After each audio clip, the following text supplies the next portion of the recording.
have to tell you, I never ever thought I would end up being in jewelry sales. I started out at the bench, became a model maker, learned how to do casting, polishing, finishing. Was just starting to learn setting when I had the opportunity to move from Tulsa to Oklahoma City and open up a second location. And so I kind of had to decide, do I want to, do I want to stay at the bench, or do I really want to get out in front of people and be a designer? And anyway, I really was ready to move. So I came to Oklahoma City, and one of the things that was frustrating to me in selling situations is that my clients kind of looked at me as nothing more than a used car salesman. And, if you can kind of remember back in the day, those commercials, and you still see the craziest commercials, for cars on television. But there's something about it that made me feel really dirty. Okay. I'm just being blunt. My job was to design jewelry, but my job was also to sell jewelry that we had in the case.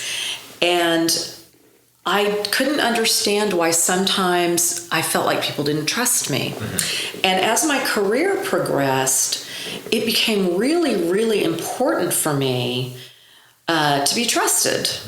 And the more I worked in the industry, I saw that there were definitely best practices and worst practices. And as I got to know other retailers in different areas of the country, I saw that there were people, in my opinion, who were doing things better than others.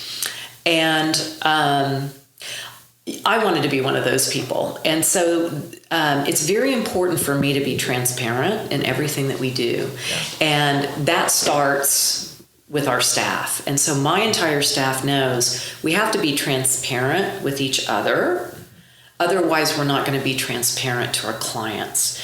So transparency and honesty are a core of what we do.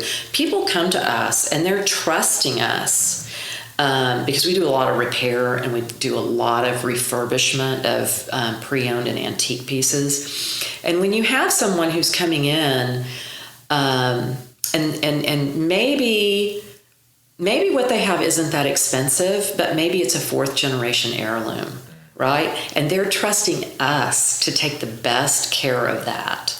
They're not taking it somewhere else. And so we want to care for that as if it was our own. And we take that very, very seriously. Likewise, people bring very, very expensive things in here. Maybe they purchased it from us, maybe they did not.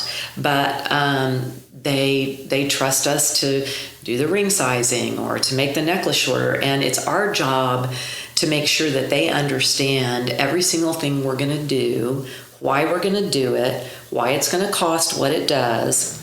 And if the piece comes to us and has some sort of damage, it's our job to point that out to them, to explain, why something may have happened. And not everybody does it that way. I hate to say that. Not everybody does it that way. It's not just our industry, it's every industry.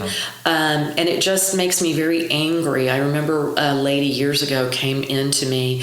She had been on a cruise, and the cruise stopped in Hong Kong.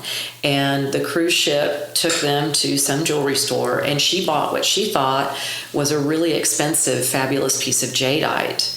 And when she showed it to me, my eyes, I'm like, wow. And she told me what she paid for it. And, I took it back to my gemologist, and the next day I had to give her the bad news that it was basically a piece of plastic. Right? Yeah. And that just makes me very angry. And so there's a saying in our business that if you don't know your jewelry, know your jeweler. Mm-hmm. And I want people to know that they can come to Naifeh Fine Jewelry, and if we can't tell them on the spot, we're going to find out the answer. Whatever the situation may be. And we stand behind everything we sell and everything we do 382 million %.